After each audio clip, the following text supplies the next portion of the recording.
Okay, tayo po ngayon ay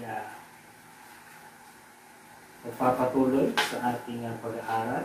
Tayo ngayon ay sa Book of Exodus, chapter 20. Book of Exodus, chapter 20. Tayo ngayon ay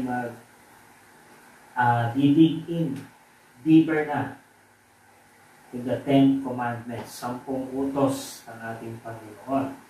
At kagaya nga po ng aking sinabi, iisa-isahin po natin ito, no? Hihimay-himayin po natin ito na 10 commandments, 10 utos ng ating Panginoon. Kaya sa mga susunod na ating pong pag-aaral ay, ayan po, step by step, ano? Iisa-isahin po natin yan. Okay, so last week ay ang pinag-aralan po natin ay introduction. Nilay out natin yung foundation bago tayo tumungo doon sa 10 Commandments. Sa mismo 10 Commandments. Nagbigay na tayong introduction about the 10 Commandments. Nandiyan yung division, pre-division, yung purposes. Yan, yung mga pinag-aralan natin last week. And then, kagaya nga po ng aking natanggit last week about sa introduction,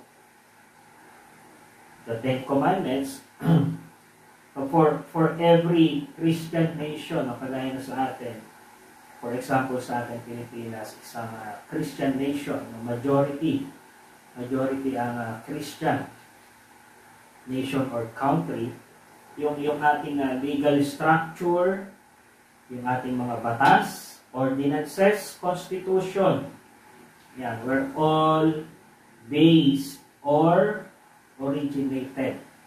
Ang pinagmulan niyan ay mula doon sa 10 Commandments. Okay? So marami na tayong batas ngayon na naipasa sa Kongreso, sa Senado. But then, ang nag-originate yan, ang baseline yan ay to the 10 Commandments. Okay? Pero, lilinawin po natin. Okay? So, marami tayong batas. Okay? Ang sinasabi natin na yung mga batas na nag-originate sa 10 Commandments ay yung tinatawag natin na God-honoring laws. And God-honoring laws. Yan. Kasi, marami na tayong batas, pero may mga batas din tayo na hindi God-honoring. Okay?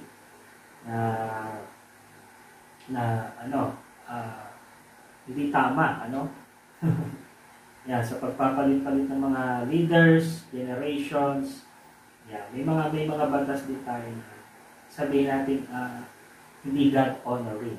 Okay?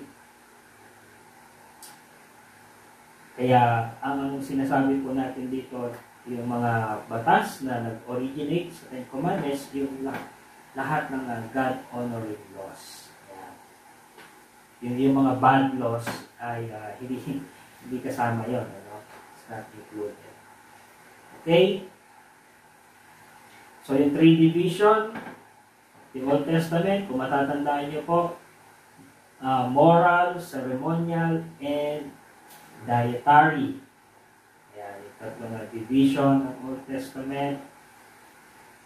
Number 1, yung moral. That is the practice, moral practice, and the moral behavior of the heart. Ayan. Diyan din nakasaad through the moral division, yung our guiding doctrine. Our guiding doctrine, kung ano yung mga dapat gawin or yung mga hindi dapat gawin. And then yung ceremonial, and then yung nakasaad dyan yung sacrificial ng mga Israelites, sacrificial offerings, festivities, yan, na later on ay madadaanan po natin yan. Lahat yan, yung mga sacrificial offerings and festivities na yan. Lahat po yan ay nakasaad yan sa ceremonial division. And then number 3 is the dietary division of the Old Testament. Kung saan dyan ay nakasaad yung mga pagkain, about sa mga pagkain, mga permissible and non-permissible. Yung mga inaalaw ng ating Panginoon. And at that time, during the Old Testament or Old Covenant sa mga Jews, may mga inaalaw ang ating Panginoon na yung kakainin nila at mga hindi kakainin. Yan. And then, doon sa tatlo na yon, yung numbers 2 and 3, yan, are no longer binding. Okay? So, no longer binding, yung number 2 and 3, which is ceremonial and dietary. Why? Because si Jesus Christ na ang nagtupad na lahat ng yan. Si Jesus Christ na yung substance natin under the new covenant, which is under grace. Yan. Kaya, it's no longer binding. But yung number 1, which is the moral division, is still intact or is still working. Yan, yung number 1, moral. Kasi tao tayo, no? At kailangan yan, no? Kailangan yan sa ating pamumuhay. Kasi nga, batas, may isinet na standard ang ating Panginoon para yun yung ating guiding doctrine, guiding principle.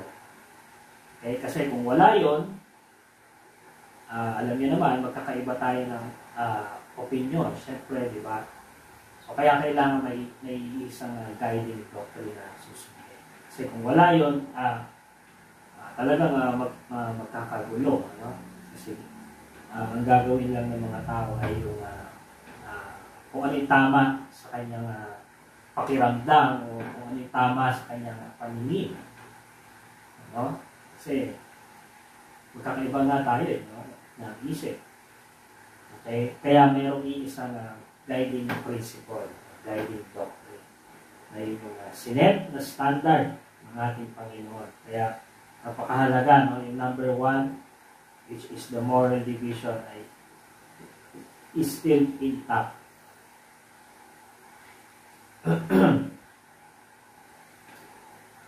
And then yung 2 and 3 ay no longer binding because the substance is Jesus Christ. And then yung lahat ng pagkain in the new covenant ay nilinis na yan, no, ng ating Panginoon. Ayan, according sa Colossians chapter 2 verses 16 to 17. Ayan.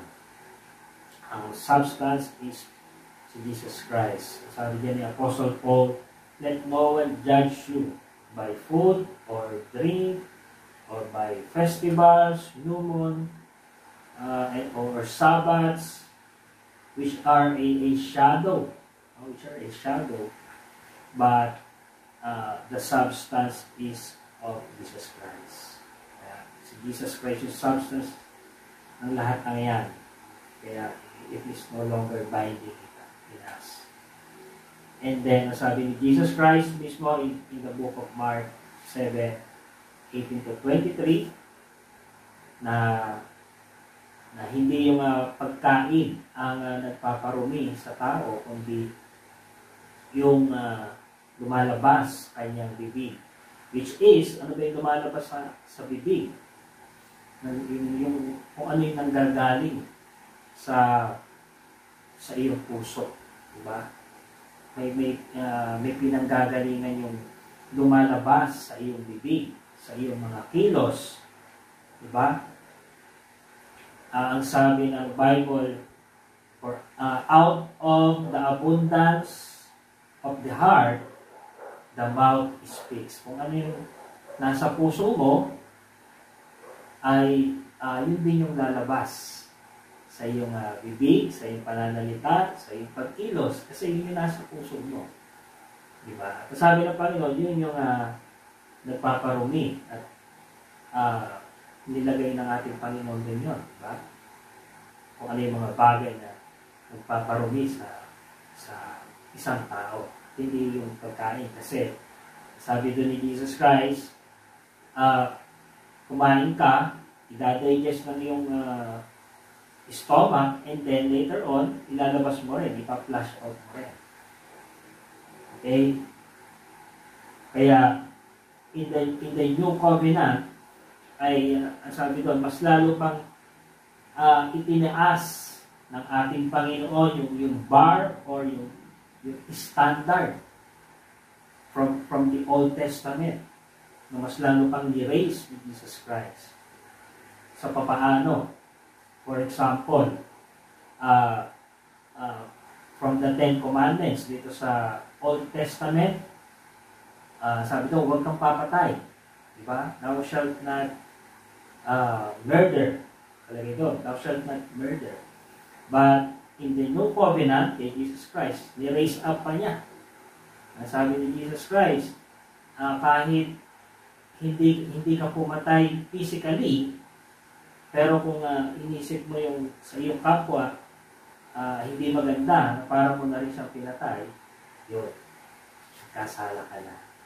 Kasi, dito sa Old Testament, may sinet na standard ng ating Panginoon, at kung may lalabag doon, saka sila parurusahan.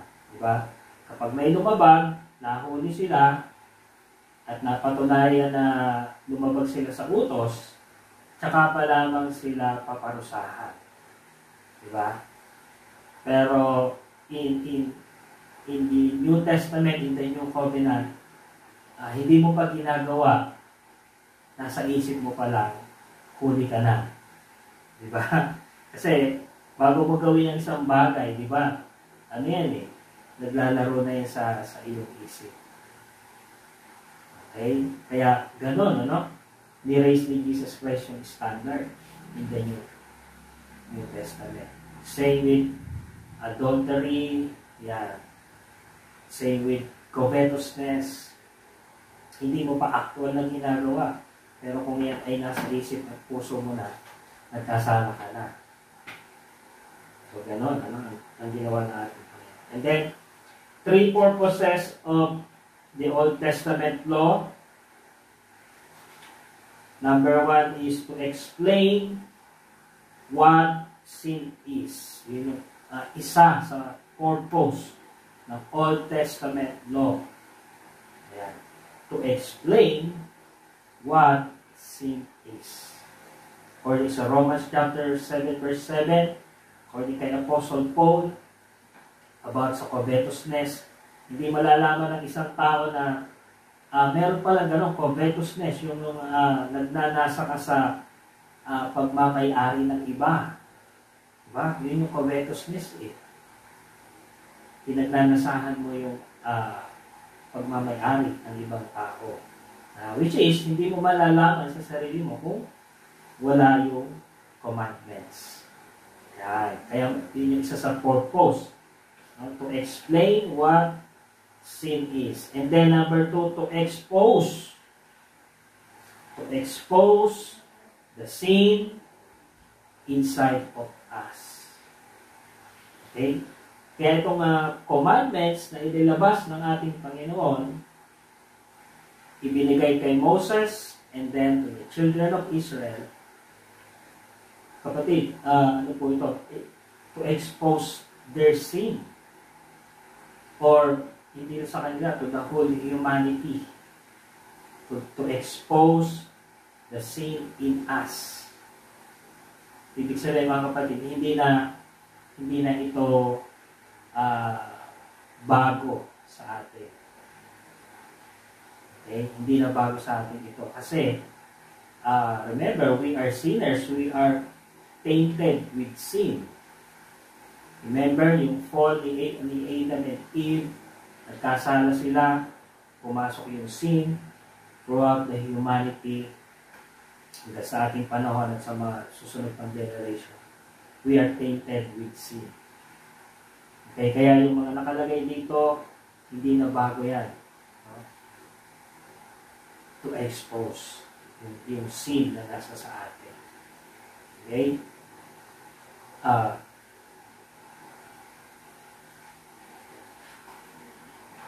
For example, yung sa isang bata, di ba? 2 years old or 3 years old, paano silang natututong magsinungaling or kumuha ng bagay na hindi kanila? Wala namang natuturo sa kanila, di ba? Sa ganong murang age, imagine, 3 years old, 4 years old, wala nagtuturo sa kanila magsinungaling, wala nagtuturo sa kanila na kumuha ng bagay na hindi kanila. Pero bakit nila nagagawa? Kasi it is already in us because of the sin. No? Kaya gano'n, no? To expose the sin in us. And then, number 3, to express our need for a Savior. Yun yung maganda doon, na ma-realize natin as a sinner that we need a Savior. Why? Because yung mga commandments na yun ay tunay na walang makaka-meet talaga sa atin. Walang makakakumpleto ng lahat ng yun. Diba? Why? Because of our heart. Lalo na sa New Covenant, diba? In-erase pa ni Jesus Christ yung standard. Kahit hindi mo pa ginagawa, nasa isip mo pa lang, nagkasala ka na. So, paano pa yun, diba? Kaya, marirealize natin, yun yung magandang marirealize natin doon na hindi natin kaya. No? We need a Savior. At yun yung ginawa ng ating Panginoong Yesu Cristo. Siya yung tumupad ng lahat ng commandments ng ating Panginoon para sa atin. Okay? He is our Savior. Si Jesus Christ is our Savior. And then finally, God calls us to receive the 10 Commandments with obedience, may pagsunod. And then number 2, with holiness. Yun yung magiging guiding principle natin, di ba? Guiding doctrine natin sa ating buhay, which is kung patuloy natin susundin, although yan ay Old Covenant, Old Testament, walang masama, no? Kung susundin natin, kasi nga guiding doctrine natin yan. Walang masama kung i-apply natin sa ating buhay. At tayo mamumuhay ng with righteousness and with holiness. Ayan. And then number 3, God calls us to receive the 10 Commandments with reverence. Reverence, may paggalang, no? sa salita ng ating Panginoon, with reverence, fear of the Lord. Okay? So yan po yung mga napag-aralan natin last Thursday, introduction to the 10 Commandments. Okay? Amen po ba, mga kapatid? Amen po. Amen. Okay. So napakaganda, no, na maunawaan natin yung mga bagay niya. Bago tayo dive, dito na sa chapter 20. Chapter 20. The 10 Commandments of God. So beginning from verse 1, and God spoke all these words, saying,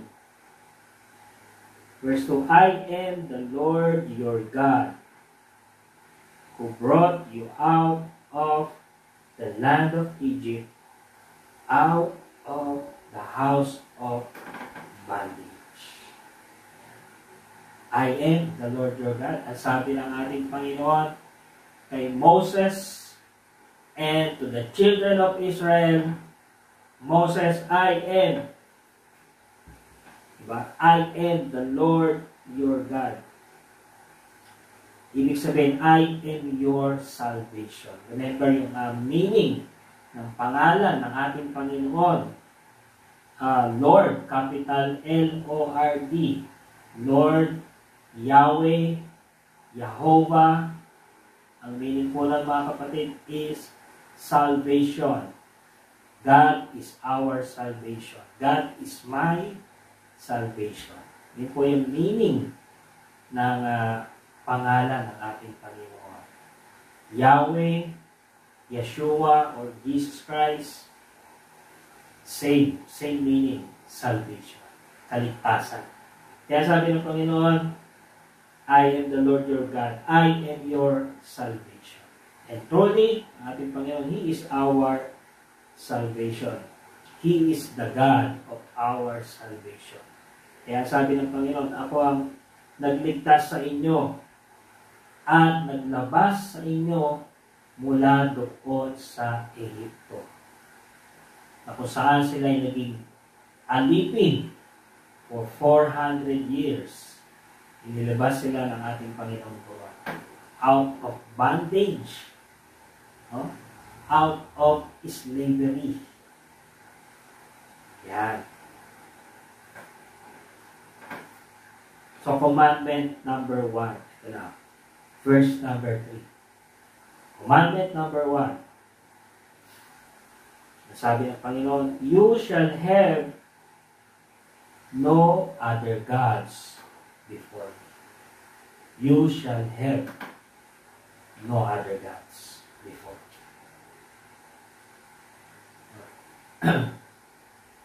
Remember yung sa introduction natin, di ba? Ine-expose ng ating Panginoon yung sin na nasa tao. Ibig sabihin, hindi na bago yun sa ating Panginoon. Hindi na bago yun sa kanila. Pero sabi ng Panginoon, huwag kayong sasamba sa mga Diyos-Diyosa. In my presence, no? You shall have no other gods before me. So, para mag-dive in deeper tayo dyan about sa commandment number 1, titingnan natin yung dalawang perspective. Dalawang perspective. Historical perspective and then practical perspective. Okay? So, number 1, doon muna tayo sa historical perspective. Ano ba yung historical perspective? So, historically, in the Old Testament, the Israelites were a foreigner to the land of Egypt for 400 years. So, alam natin yan, historically, diba? In the book of Genesis, for 400 years silang foreigner doon sa Egypt, 400 years silang slave, in bondage, and then, hindi lang yun, sa ganong kahabang panahon na-expose sila sa iba't ibang klase na mga Diyos-Diyosan na mga Ehipsyo. Diba? Kasi nandun sila sa land Egypt. Alam natin, Egypt, napakaraming Diyos-Diyosan. So, maging yung Israelites, so na-expose sila sa mga Diyos-Diyosan ng mga Ehipsyo. Kaya nga, babalikan natin yung 10 plagues. Diba, yun yung 10 major gods na sinasamba ng mga Ehipsyo, na kinonfront ng ating Panginoon, na sinasabi ng ating Panginoon na hindi totoo yung mga Diyos-Diyosan nyo. Walang magagawa yung mga Diyos nyo. Ako ang tunay na Diyos. Yun yung dinideclare ng ating Panginoon. No? About the 10 plagues. Okay. So, historically, they were exposed to many different kinds of pagan gods, false gods. In the book of Judges, tingnan po natin medyo ano tayo, advance tayo ng konti in the book of Judges. Yan po ay pagkatapos ng book of Joshua, Judges, chapter 3. Judges chapter 3, verses 5 to 6. Judges chapter 3, verses 5 to 6. Verse number 5, ito yung time na nakapasok na sila doon sa land, doon sa promised land, sa Canaan. So verse 5, thus the children of Israel dwelt among the Canaanites, the Hittites, the Amorites, the Perizzites, the Hivites, and the Jebusites. Okay. So notice doon sa verse, Israel dwelt among, kasama nilang namuhay yung mga Canaanites, Hittites, Amorites, Perizzites, Hivites, Jebusites, which is, alam natin, mga pagan nation. Sumasamba sila sa iba't ibang mga Diyos-Diyosa. Na dapat, yung utos sa kanilang ating Panginoon is i-wipe out. Diba? I-wipe out. And in the book of Deuteronomy, okay, prior nilang mag-enter doon sa promised land, ipinaalala mo ni Moses kanila yung commandments ng ating Panginoon. Lahat yun, pinaalala ni Moses. At saka, nandun yung blessing and cursing. Blessing, kung sila susunod sa commandments ng ating Panginoon, pag-iayamanin sila ng ating Panginoon. Pero yung cursing, kung sila ay lalabag sa utos ng ating Panginoon, mapapahamak sila. At may utos ang ating Panginoon na i-wipe out yung mga nakatira doon, Canaanites, yan, yung mga Ites. Kasi nga, ang mangyayari, mahahawa sila. Yun yun. Kaya lang, yung mga Israelites, they failed. They failed na i-wipe out yung kanilang mga kaaway. Kaya, they dwelled among them. Kaya alam na natin yung kasunod na nangyari. Nahawahan sila ng pagsampa sa Diyos-Diyosan. Hindi lang yun, nag-intermarriage sila, which is, yun yung ayaw ng Panginoon. Yun yung nangyari. Okay? And then in verse number 6, and they took their daughters to be their wives. Imagine, no? Ganun katalamat yung kasalanan. They took their daughters to be their wives and gave their daughters to their sons, and they served their gods. So, ganun ang nangyari. Nahawaan sila ng practice ng mga lahi na ito. Okay? Kaya yun yung purpose, kaya pinapa-wipe out sa kanila yan ang ating Panginoon. Ay hindi sila mahawa. At in the book of Judges, ganun po yung nangyayari. Up and down. Kapag may judge na tumatayo sa salita ng Panginoon, nagkakaroon ng revival sa land, at muli, bumabalik yung presensya sa kanila ng Panginoon. Pero kung mawawala na naman yung isang judge, ito na naman, balik na naman sila sa pagsamba sa mga Diyos-Diyosan. Ganun. No? Up and down, roller coaster. At ganun din sa mga kings. Yun. Pagka yung king ay sumusunod sa ating Panginoon, nagkakaroon ng revival sa nation of Israel. Pero kapag yung pumalit na king ay masama, sumusuway sa utos ng Panginoon at sumasamba sa mga Diyos-Diyosa, nawawala sa kanila yung presensya ng Panginoon, na papasok sila ng kanilang mga kaaway. Ganun din yan. Roller coaster. Okay? So historically, so nakita natin dyan si Judges, yung mga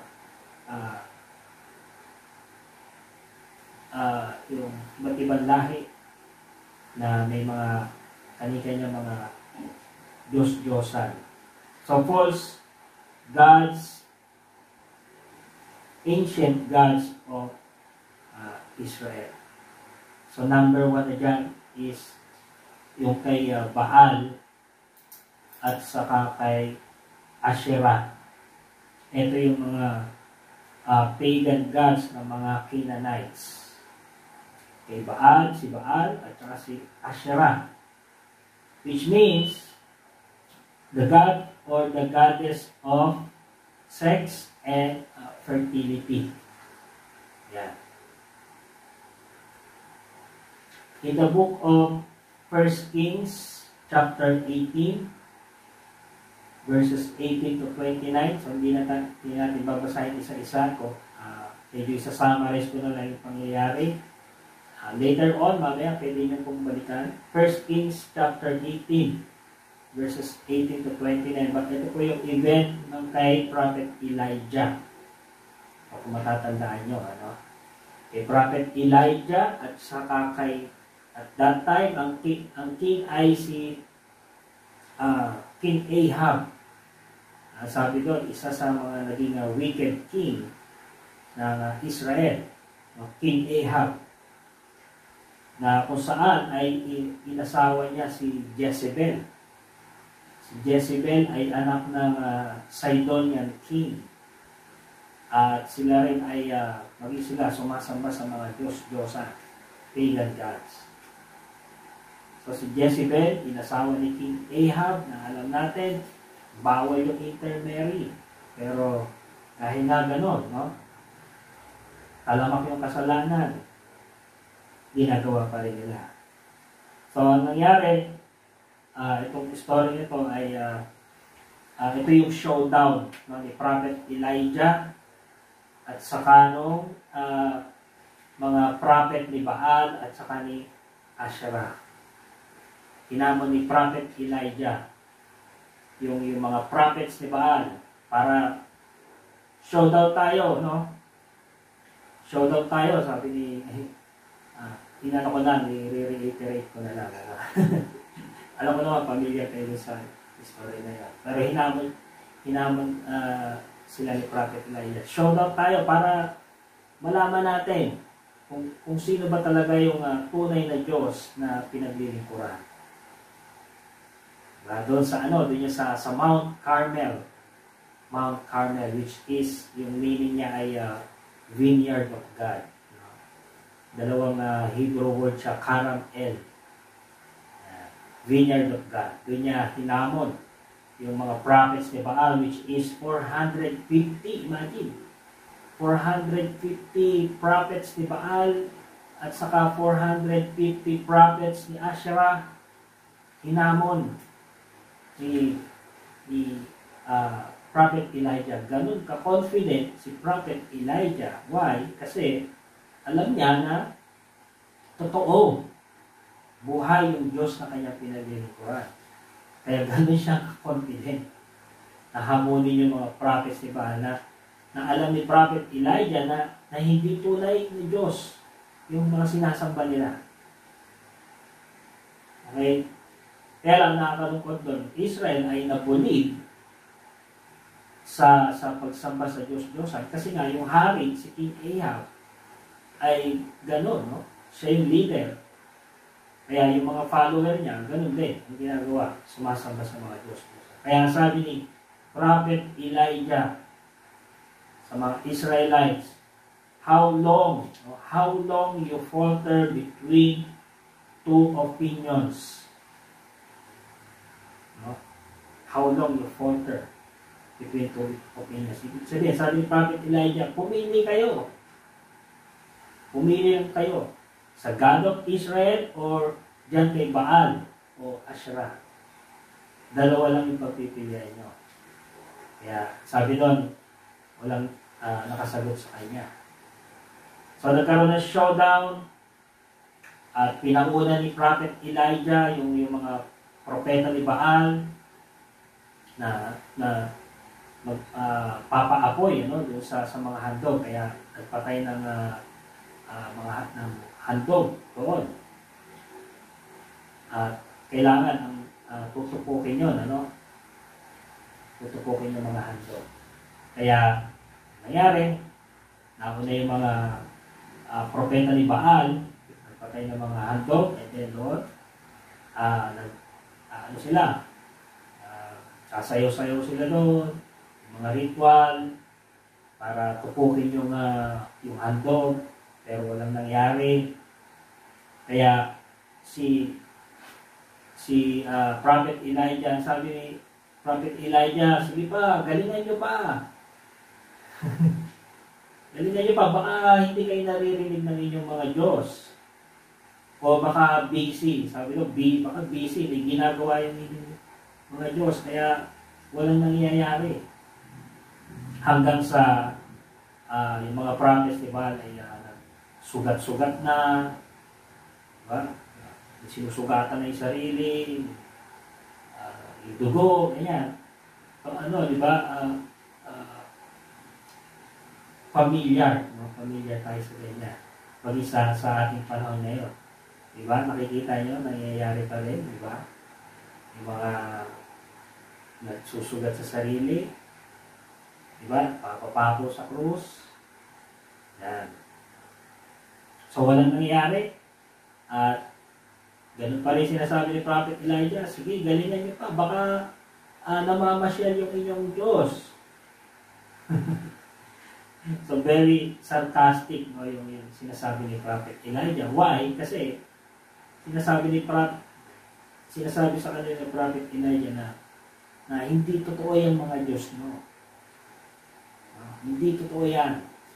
Kaya walang nangyari, sa madaling salita, at si Prophet Elijah, siya na yung gumawa, patay siya ng handog, and then pinabuhusan pa niya ng tubig para wala silang masabi, baka sabihin nila nagliyab dahil sa init. Kaya pinabuhusan niya pa ng tubig at pinababa, nanalangin siya sa Panginoon at bumaba yung apoy ng ating Panginoon, tinupok yung handog. Sa mga sunod na pangyayari, nasaksihan nila kapangyarihan ng Panginoon. Kaya hinabon nila yung mga propeta ni Baal at saka ni Asherah at saka yung pinagpapatay. So yan yung story, So number 1 niya, si Baal, si Asherah. Number 2, si Dagon. Ito naman yung mga Diyos-Diyos ng mga Philistines, mga Filisteo. Ganun pa rin, God of fertility. Same, God na kanilang sinasamba, magkaiba lang ng pangalan. Nag-iiba lang ng pangalan. 1 Samuel chapter 5, verses 1 to 4. So, hindi na rin po natin na tutunghayan, kayo na lamang po for time's sake. 1 Samuel chapter 5 verse 1 to 4. But ito po yung story naman na yung mga Philistines nung time ni King Saul na natalo yung Israel sa labanan at kinuha ng mga Filisteo yung Ark of the Covenant at dinala doon sa kanilang kampo.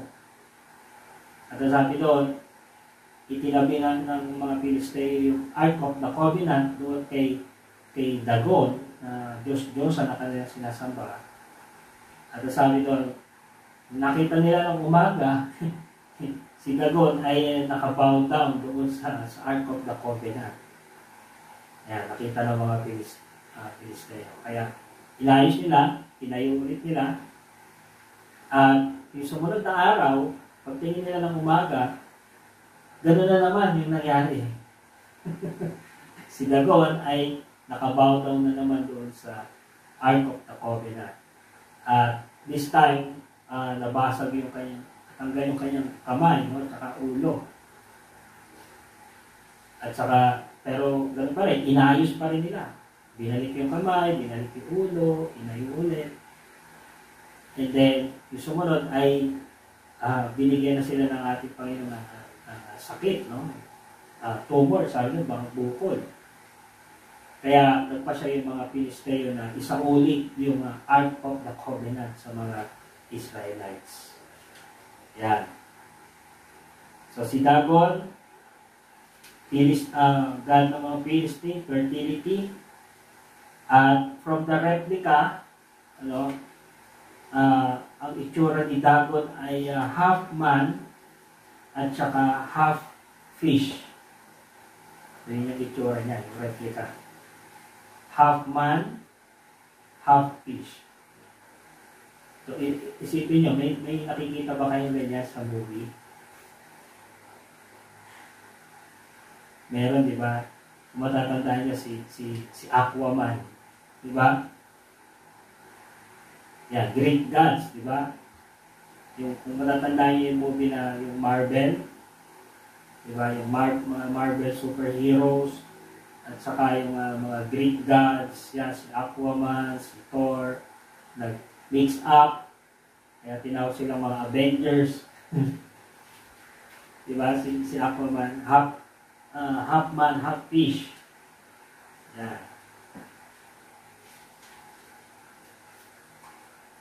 So, ganun pa rin, ano? From ancient, lumilipas yung panahon, parehas pa rin. Nag-iiba lang yung pangalan. Same God, nag-iiba lang yung pangalan. Number 3, si Molech. Ito naman yung mga God ng mga Ammonites, meaning God of pleasure. In Jeremiah chapter 32, verse 35. Yung kanyang replica naman ay the body of a human, but then yung kanyang ulo ay head of the bull. No, head of bull with horns. Yun yung itsura ni Molech or Moloch. At ang sabi doon, it is hollowed inside. Yan. So they can heat up the furnace. Doon hollowed yung kanyang katawan, doon inilalagay yung kanilang mga hain, yung mga sanggol na ihahain nila kay Moloch. Tapos ay paiinitin yun, no? yung kanyang katawan. Hanggang yung masunog yung sanggol na nasa loob. Oh, imagine, ganun yung practice nila noon, mga kapatid. Imagine. Oh? Number 4, Chemosh. Chemosh. Ito naman yung mga God ng mga Moabites. God of power. God of power. Ito naman yung time ni King Solomon sa 1 Kings chapter 11. 1 Kings chapter 11 verses 7 to 11. Ito naman si King Solomon, kay King Solomon. Imagine, si King Solomon, siya yung pinakamatalinong tao na nabuhay sa mundo na ito, King Solomon. Because yung wisdom na pinagkaloob sa kanya ng ating Panginoon. Remember, siya yung nagsulat ng Book of Proverbs, diba? Majority, halos lahat, King Solomon, Book of Proverbs. Pero maging siya, mga kapatid, ay nag-live doon sa pagsamba sa mga Diyos-Diyosan. Malukot, ano? Sabihin natin kung yan. First Kings 11, verses 7 to 11. Then Solomon built a high place for Chemosh, the abomination of Moab, on the hill that is east of Jerusalem. And for Molech, the abomination of the people of Ammon. And he did likewise for all his foreign wives who burned incense and sacrificed to their gods. Ay yun nangyari sa dami ng asawa ni King Solomon, iba't ibang lahi. Kaya yun yung nangyari na nadala siya ng kanyang mga asawa. Okay? Matatandaan niyo, di ba, yung sa Book of Proverbs na sulat siya about the perils of adultery. Ito yung kahihinat ninyo kapag gumawa kayo ng adultery. King Solomon. Pero siya mismo, ang dami niyang asawa. Di ba? Kaya, nadala siya ng kanyang mga asawa sa pagsamba sa mga Diyos-Diyos. Who burnt incense and sacrificed to their gods, so the Lord became angry with Solomon. Nagalit sa kanya ang ating Panginoon. Okay. Kaya, ang nangyari yan, after ni King Solomon, after ng paghahari ni King Solomon sa Israel, na-divide na yung nation ng Israel. Nahati sa dalawang kingdom. The northern kingdom and then the southern kingdom. Yung northern kingdom, yung tinawag na Israel, composed ng 10 tribes. And then yung southern kingdom, yun yung composed na Judah, tribe of Judah and tribe of Benjamin. Na-divide. No? Isa tayo. The Lord became angry with Solomon because his heart had turned from the Lord God of Israel, who had appeared to him twice, and had commanded him concerning this thing, that he should not go after other gods, but he did not keep what the Lord had commanded. Sumuway siya sa utos ng ating Panginoon na huwag sasamba sa mga Diyos-Diyosan. Therefore, the Lord said to Solomon, because you have done this, and have not kept my covenant and my statutes, which I have commanded you, I will surely tear the kingdom away from you and give it to your servant. Ano yung nangyari? Divide the kingdom. So si King Solomon, he compromised. Kaya yun yung nag-led sa Israelites to worship other gods. Thus divided the nation of Israel. And then number 5, si Mammon. Ito naman yung god ng mga Greeks, god of money. Or tinatawag din na Chaldean god of wealth and prosperity. Yeah. Mammon. In Matthew chapter 6, ito mismo ang ating Panginoong Jesucristo. Matthew chapter 6 verse 21. Sabi ni Jesus Christ, for where your treasure is, then your heart will be also. Kung nasaan yung itinuturing mo na kayamanan, ay sabi ng Panginoon sa Kristo, naroroon din yung iyong puso, naroon yung iyong isipan. Kung itinuturing mong kayamanan ay itong mga bagay na ito, ano pa mga bagay yan sa mundo na ito, kung yun yung kayamanan mo, nandun yung iyong puso. Diba? Pero kung tinuturing mong kayamanan ay ang ating Panginoon, of course, nandun yung iyong puso sa Panginoon. Sabi ni Jesus Christ, for where your treasure is, then your heart will be also. And then in verse 24, sabi ni Jesus Christ, no one can serve two masters. Hindi tayo pwede mag-serve ng dalawa yung master natin. For either he will hate the one and love the other, or else he will be loyal to the one and despise the other. You cannot serve God and Mammon. Mammon, that is the God of money or the God of wealth and prosperity. Kaya sabi ni Jesus Christ, kung ang iyong kayamanan ay narin sa mga bagay nito, siya yung master mo. Narin yung iyong puso.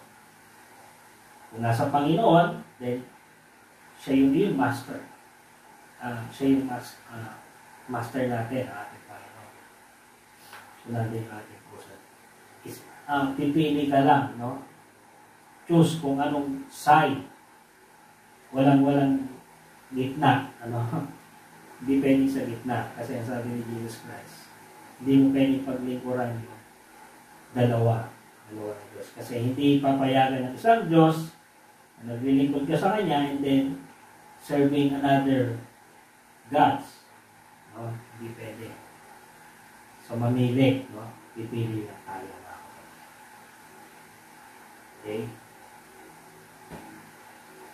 So historically, yun po yung historical perspective. From the commandment number 1, you shall have no other gods before me. Okay? Nandiyan pa po ba kayo, mga kapatid? Amen po ba? Amen po. Amen. So, dito naman tayo sa practical perspective. Yeah. Practical perspective, the first commandment is about, number 1, God's identity. Yeah.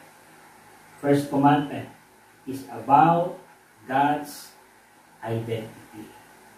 So, alam natin yung identity ng ating Panginoon. He is the I am. He is our salvation. He is our protection, keeper, provider.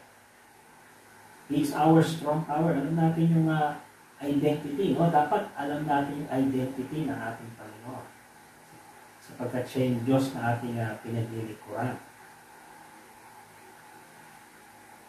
He is the I am, sabi ng ating Panginoon. He is the self-contained, existing, eternal God forever and ever. He is the I am. Ego eimi. No, in Greek. The self-contained, existing, eternal God. That is the identity ng ating Panginoon. He is the only one and true God. In the book of Isaiah, chapter 43,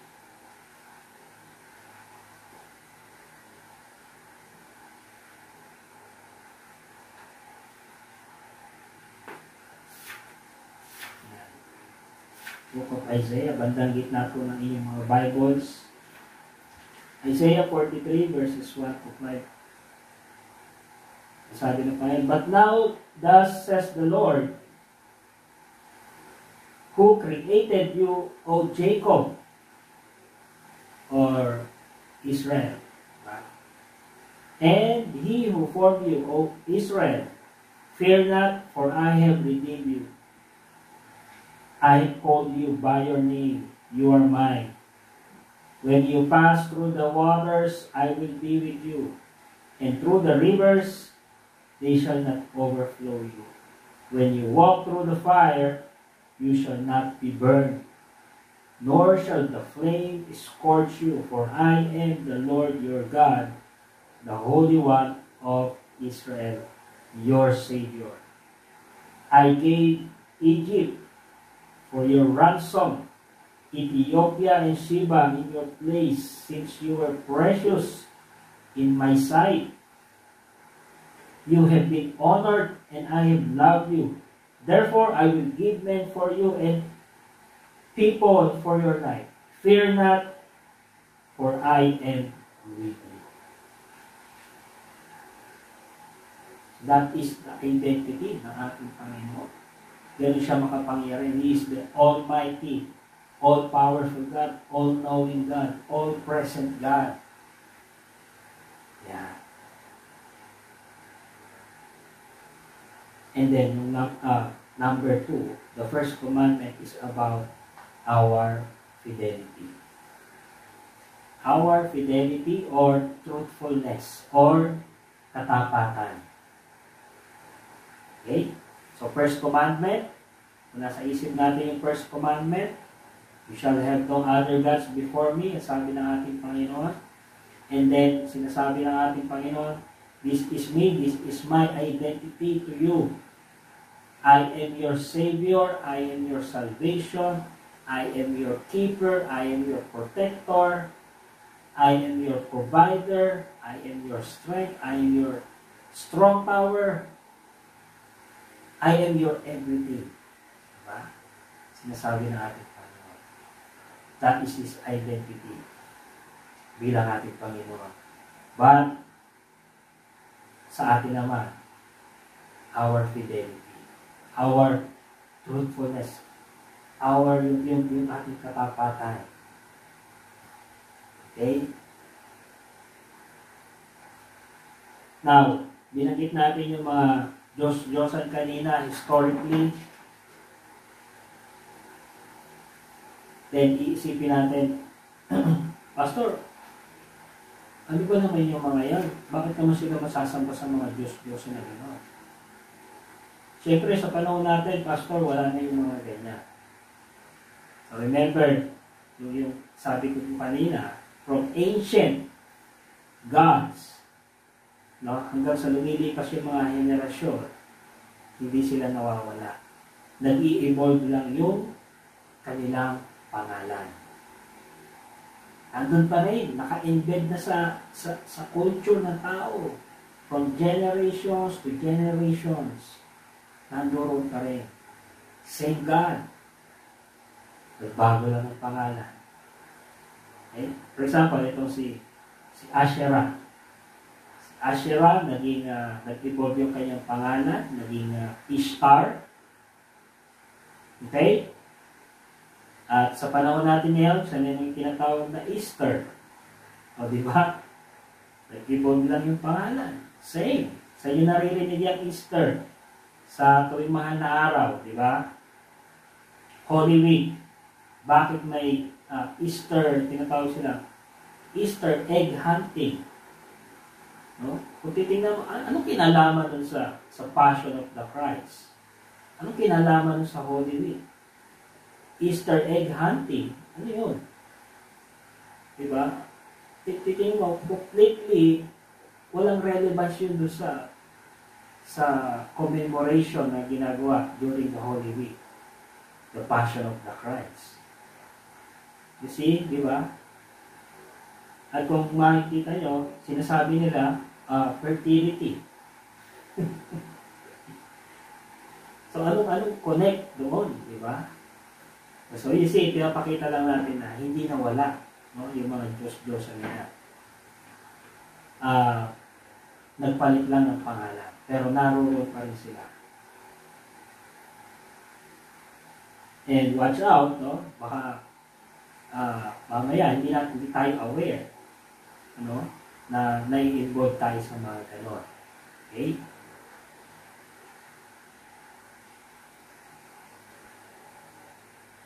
So, hindi sila nawala.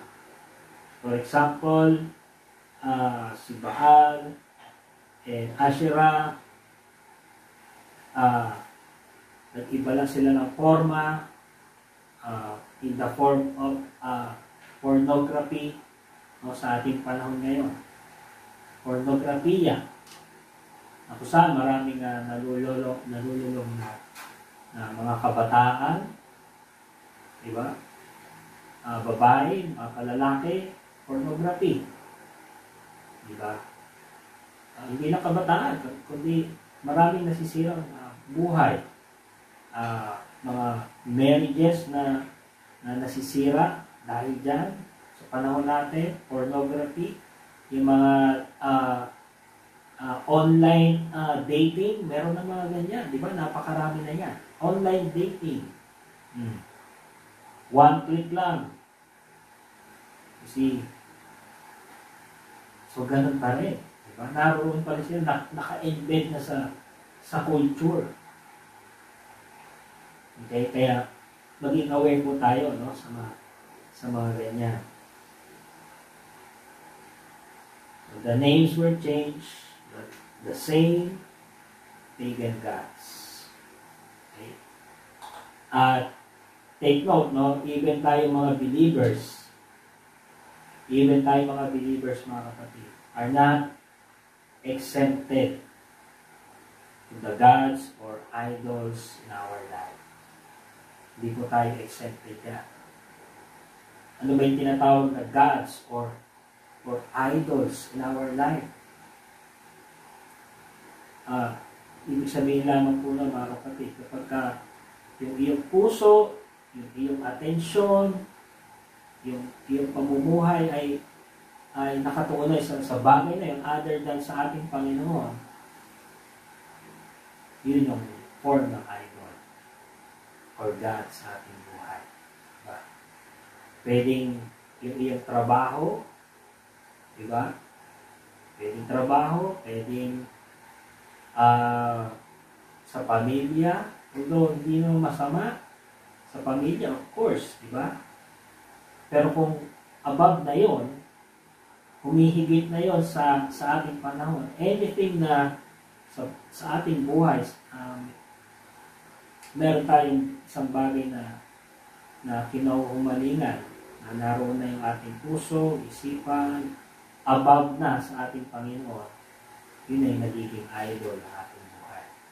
Dapat, ang ating Panginoon lamang is above overall, hindi lamang number one.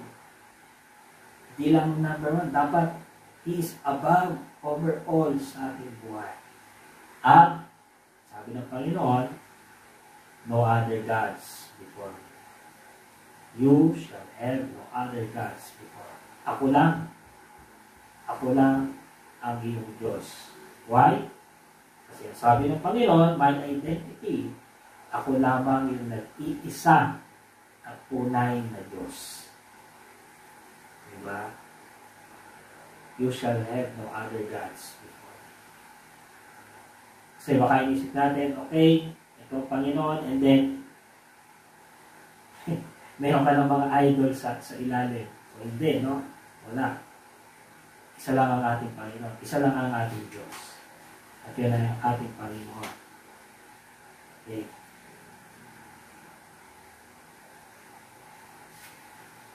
And then, verse number 4, in the book of Exodus, chapter 20, verse number 4, sabi ng Panginoon, you shall not make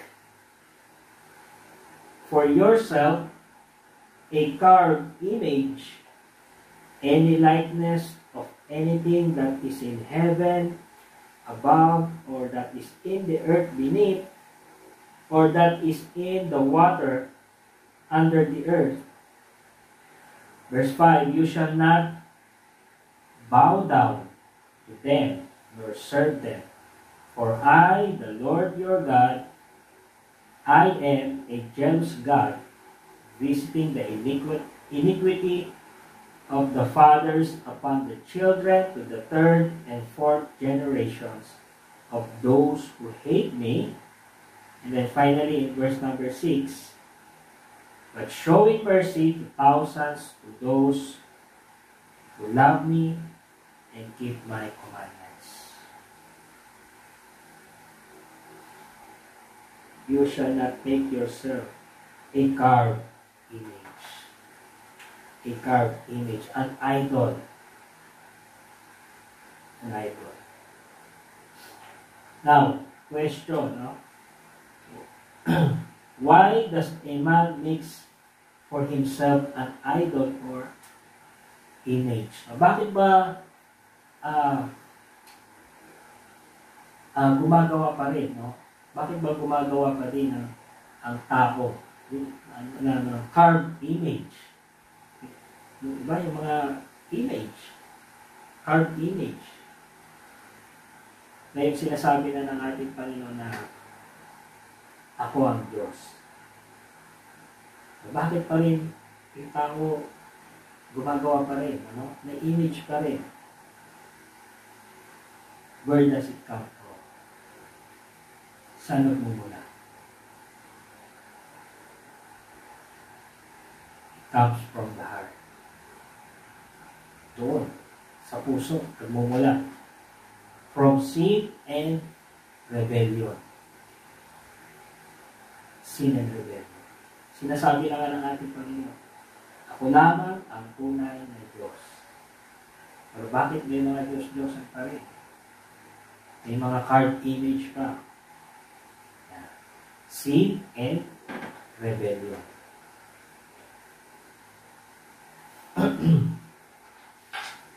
Kasi, sa tao kasi, we are tainted with sin. Diba? We are tainted with sin. Kaya nabubuo sa isang tao na mag-form ng kanyang sariling Diyos.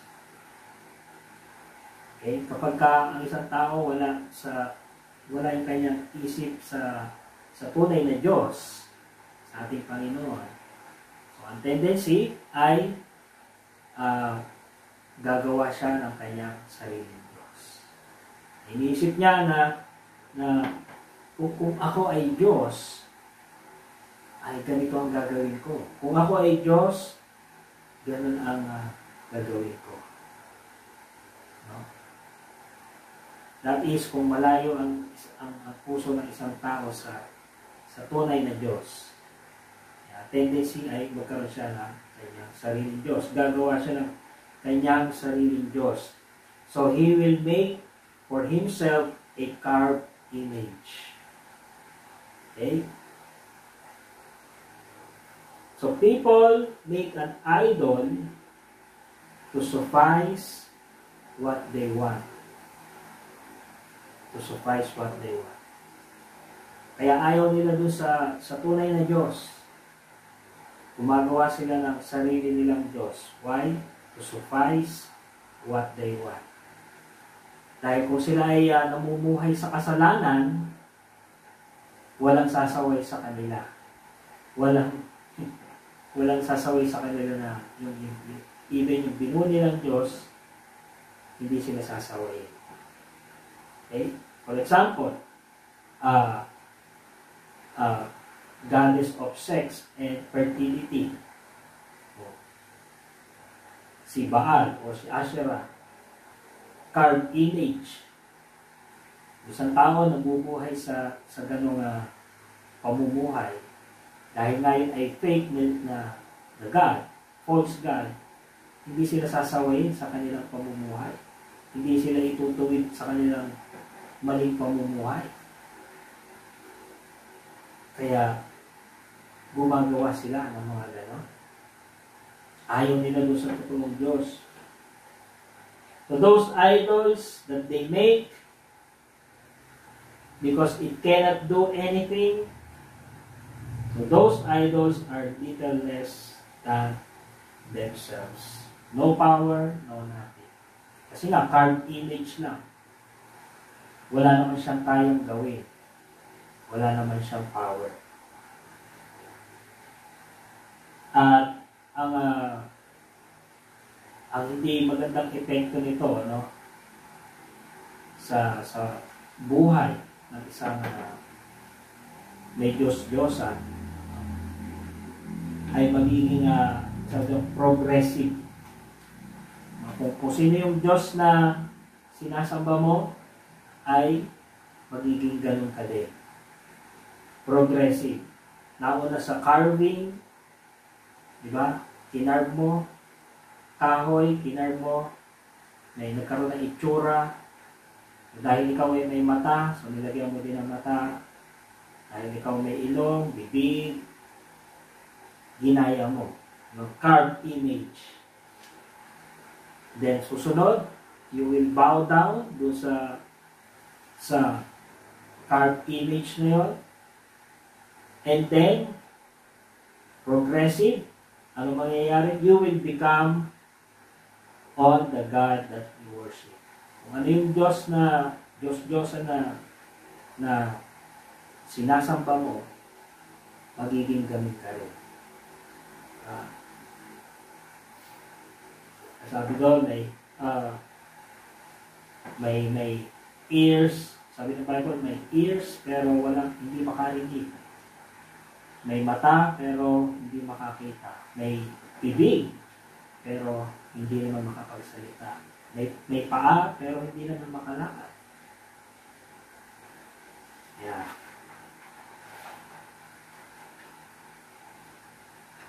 Kaya, anong magiging epekto niyan, mga kapatid? Spiritually, sa buhay ng isang tao, under o sa kanyang idol. Yung idol, di ba? Carved image, may tenga, sabi ng Bible, pero hindi siya makarinig. So, magiging ganun ka rin. Later on, you cannot hear the voice of God. Magiging numb na yung iyong pandinig. May mata, pero hindi makakita. So, magiging ganun ka rin. Later on, meron kang mata, but you cannot see God's way. Why? Because you are now blinded. Dahil sa kasalanan. Okay? Meron siyang mga kamay, pero wala siyang sense. So, ganun ka rin, you cannot sense anything. Meron siyang paa, but he cannot walk. Later on, you cannot move for God. Meron siyang bibig, but he cannot speak. So later on, magiging ganun ka rin, you cannot speak for God. So ganun, no? Ipinapakita dito kung ano yung Diyos na iyong sinasamba, magiging ganun ka rin. Pero kung ang Diyos na sinasamba mo ay Diyos na buhay, yung character ng ating Panginoon, character ni Jesus Christ, magiging ganun din tayo. Dahil yun yung tinuturo ng Bible. Ang sabi doon, si Jesus Christ, yung ating Lord and Master, the authority ng ating buhay, we have the Holy Spirit. Tayo ngayon ay pinoform ng ating Panginoon according to the image ng ating Panginoon Jesucristo. So kung sino yung Diyos na sinasamba mo, magiging ganun. Kaya make sure, mga kapatid, kung sino yung Diyos na pinaglilingkuran natin sa ating buhay. Mamimili lang po tayo, mga kapatid, kung tunay na Diyos or idols. Sabi ni Jesus Christ, no one can serve two masters. Hindi pa pwede. Hindi mo ubra, sabi ni Jesus Christ. Isa lang. Dahil kung ikaw ay sumasamba sa tunay na Diyos, hindi yan pwede haluan ng kamunduhan. Remember, dahil ang ating Panginoon, He is holy, He is pure, He is righteous. Kung tayo ay sa Panginoon, Panginoon lamang ang paglilingkuran natin. Sabi ni Prophet Elijah, you choose your side. Choose your side. So this is the danger, mga kapatid. This is the danger of the idols in our lives, in our culture. Naka-embed na yan sa culture, mga kapatid. So we need to watch out and to be aware sa mga bagay na ito. Iba lang yung pangalan, mga kapatid. It is the same God na nag-propagate sa mga from generations to generations, embedding into the culture of humanity. Kaya, kung na-involve po tayo dyan sa mga ganyan, mga kapatid, tayo lang po yung makakaalam, makakapag-evaluate sa ating pananampalataya, sa ating pagsunod sa ating Panginoon, as Christians, as believers. Sabi ko nga po, being a believer, hindi po tayo exempted dyan sa mga bagay na yan. Kung meron tayong mga bagay na hino-hold on sa ating buhay that is above or mas importante sa ating Panginoon, idols. Okay na, we need to let it go, mga kapatid. At ang ating Panginoon ang gawin natin above all sa ating buhay. Sa lahat ng aspeto ng ating buhay, ang ating Panginoon, Jesus Christ. Okay? So kung na-involve man tayo sa mga ganyang bagay, mga kapatid, we need to repent. Isuko po natin niya sa ating Panginoon. Humingi tayo ng kapatawaran sa ating Panginoon. Okay? Remember, ating Panginoon lamang ang tunay na Diyos. Remember His identity. Mga kapatid, bilang ating Diyos na pinaglilingkuran, dapat malinaw sa atin yung identity ng ating Panginoon. Okay? So we need to go back to His presence, to the presence of God. Okay? Siya lamang ang tunay na Diyos. And then in verse number 6, but showing mercy to thousands, to those who love me and keep my commandments. In verse number 5, sabi niya doon, sino yung nag-hate sa kanya? Sabi doon, He will visit the iniquity of the fathers upon the children to the third and fourth generations of those who hate me. Imagine, no? Third and fourth generation.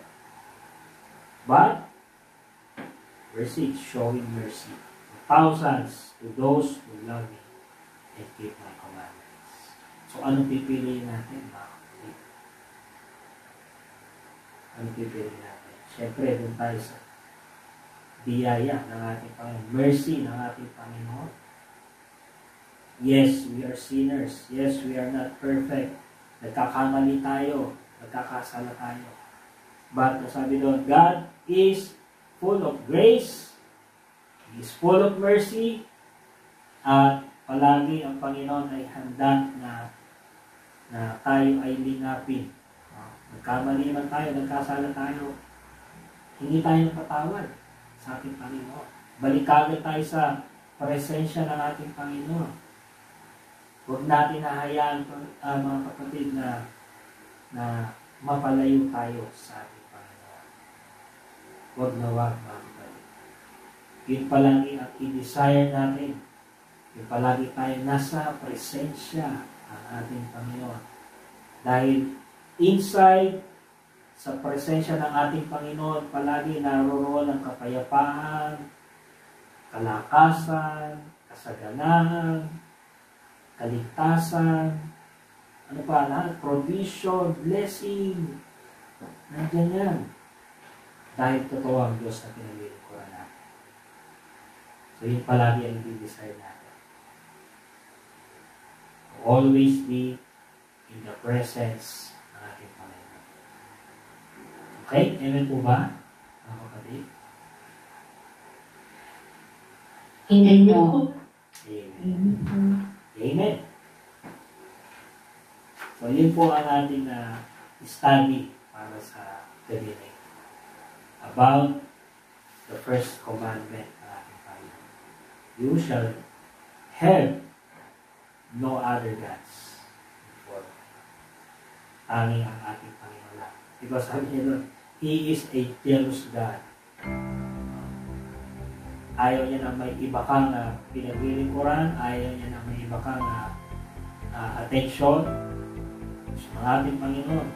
Yung ating attention, yung ating focus, yung ating heart, yung ating mind, yung ating thoughts ay sa Kanya lamang. Because He is our Savior, He is our Lord, He is our Master. He is the authority